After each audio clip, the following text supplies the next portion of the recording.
classic novels adapted for MI Radio. Hear them every day with Jessica Dada. Bookshelf. Hello and welcome to Bookshelf with me, Jessica Dada. Today on the show, we'll be reading about Magnanimous-Incident literature by Mark Twain.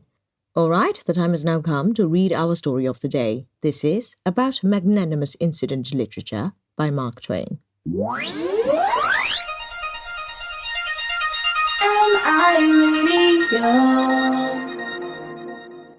All my life, from boyhood up, I have had the habit of reading a certain set of anecdotes, written in the quaint vein of the world's ingenious fabulist, for the lesson they taught me and the pleasure they gave me. They lay always convenient to my hand, and whenever I thought meanly of my kind, I turned to them, and they banished that sentiment. Whenever I felt myself to be selfish, sordid, and ignoble, I turned to them, and they told me what to do to win back my self-respect. Many times I wished that the charming anecdotes had not stopped with their happy climaxes, but had continued the pleasing history of the several benefactors and beneficiaries. This wish rose in my breast so persistently that at last I determined to satisfy it by seeking out the sequels of those anecdotes myself. So I set about it, and after great labour and tedious research, accomplished my task. I will lay the result before you, giving you each anecdote in its turn, and following it with its sequel as I gathered it through my investigations. The Grateful Poodle.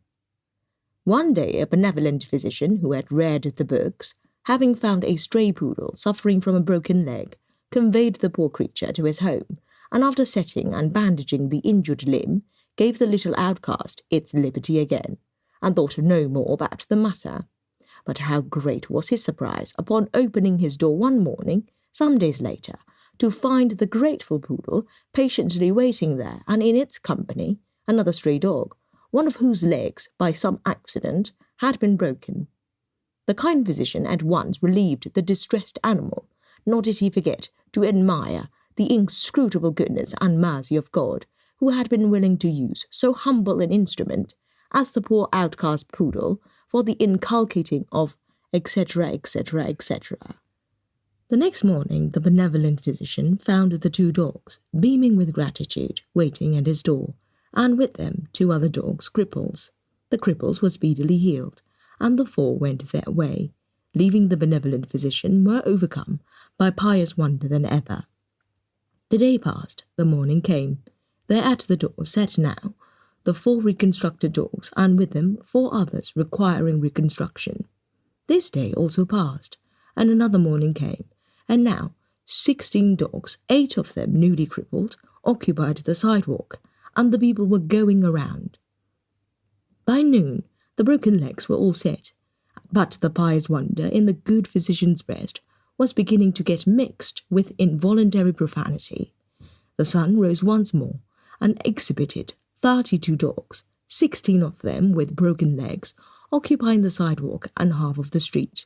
The human spectators took up the rest of the room. The cries of the wounded, the songs of the healed brutes, and the comments of the onlooking citizens made great and inspiring cheer, but traffic was interrupted in that street. The good physician hired a couple of assistant surgeons and got through his benevolent work before dark, first taking the precaution to cancel his church membership so that he might express himself with a latitude which the case required.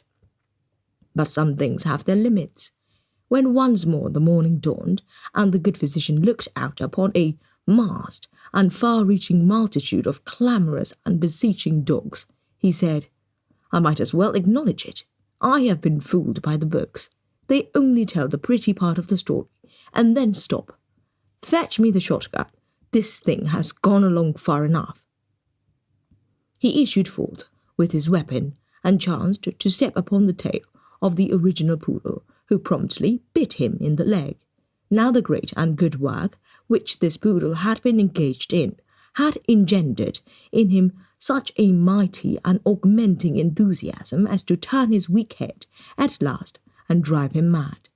A month later, when the benevolent physician lay in the death throes of hydrophobia, he called his weeping friends about him and said, "Beware of the books.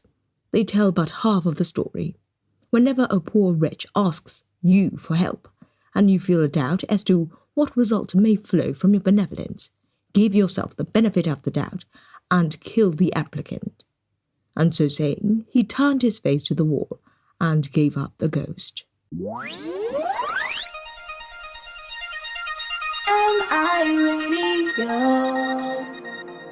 The Benevolent Author. A poor and young literary beginner had tried in vain to get his manuscripts accepted. At last, when the horrors of starvation were staring him in the face, he laid his sad case before a celebrated author, beseeching his counsel and assistance. This generous man immediately put aside his own matters and proceeded to peruse one of the despised manuscripts. Having completed his kindly task, he shook the poor young man cordially by the hand, saying, "I perceive merit in this. Come again to me on Monday." At the time specified, the celebrated author, with a sweet smile but saying nothing, spread open a magazine which was damp from the press. What was the young man's astonishment to discover upon the printed page his own article. "How can I ever," said he, falling upon his knees and bursting into tears, "testify my gratitude for this noble conduct?" The celebrated author was the renowned Snodgrass. The poor young beginner, thus rescued from obscurity and starvation, was the afterward equally renowned Snagsby. Let this pleasing incident admonish us to turn a charitable ear to all beginners that need help. Sequel. The next week, Snagsby was back with 5 rejected manuscripts. The celebrated author was a little surprised, because in the books the young struggler had needed but one lift, apparently. However, he ploughed through these papers, removing unnecessary flowers and digging up some acres of adjective stumps, and then succeeded in getting 2 of the articles accepted. A week or so drifted by, and the grateful Snagsby arrived with another cargo. The celebrated author had left a mighty glow of satisfaction within himself the first time he had successfully befriended the poor young struggler, and had compared himself with the generous people in the books with high gratification. But he was beginning to suspect, now that he had struck upon something fresh in the noble episode line. His enthusiasm took a chill. Still, he could not bear to repulse this struggling young author who clung to him with such pretty simplicity and trustfulness. Well, the upshot of it all was that the celebrated author presently found himself permanently freighted with a poor young beginner. All his mild efforts to unload this cargo went for nothing. He had to give daily counsel, daily encouragement. He had to keep on procuring magazine acceptances and then revamping the manuscripts to make them presentable.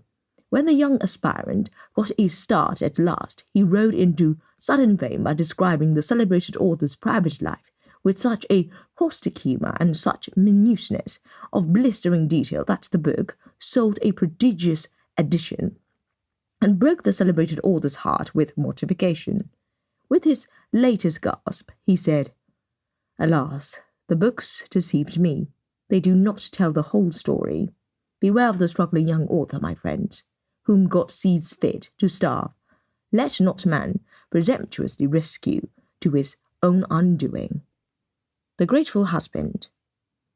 One day a lady was driving through the principal street of a great city with her little boy, when the horses took fright and dashed madly away, hurling the coachman from his box and leaving the occupants of the carnage paralyzed with terror.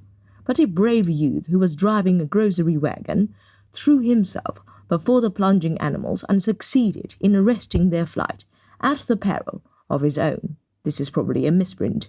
M.T. The grateful lady took his number, and upon arriving at her home, she related the heroic act to her husband, who had read the books, who listened with streaming eyes to the moving recital, and who, after returning thanks, in conjunction with his restored loved ones, to him who suffereth not even a sparrow to fall to the ground unnoticed, sent for the brave young person, and, placing a check for $500 in his hand, said, "Take this as a reward for your noble act. William Ferguson, and if ever you shall need a friend, remember that Thompson McSpadden has a grateful heart. Let us learn from this that a good deed cannot fail to benefit the doer, however humble he may be.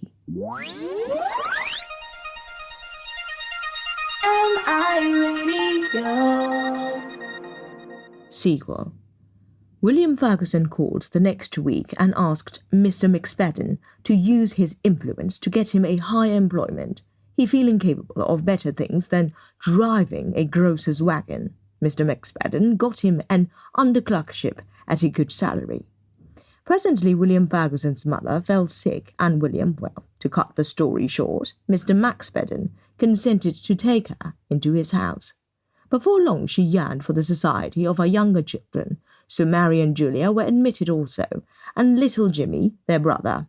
Jimmy had a pocket knife, and he wandered into the drawing-room with it one day alone and reduced $10,000 worth of furniture to an indeterminable value in rather less than 3/4 of an hour. A day or two later he fell downstairs and broke his neck, and 17 of his family's relatives came to the house to attend the funeral. This made them acquainted, and they kept the kitchen occupied after that, and likewise kept the McSpaddens busy hunting up situations of various sorts for them, and hunting up more when they wore these out. The old woman drank a good deal and saw a good deal, but the grateful McSpaddens knew it was their duty to reform her, considering what her son had done for them. So they clave nobly to their generous task.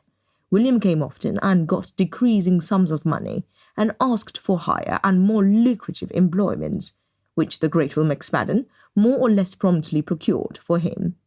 McSpadden consented also, after some demur, to fit William for college, but when the first vacation came and the hero requested to be sent to Europe for his health, the persecuted McSpadden rose against the tyrant and revolted.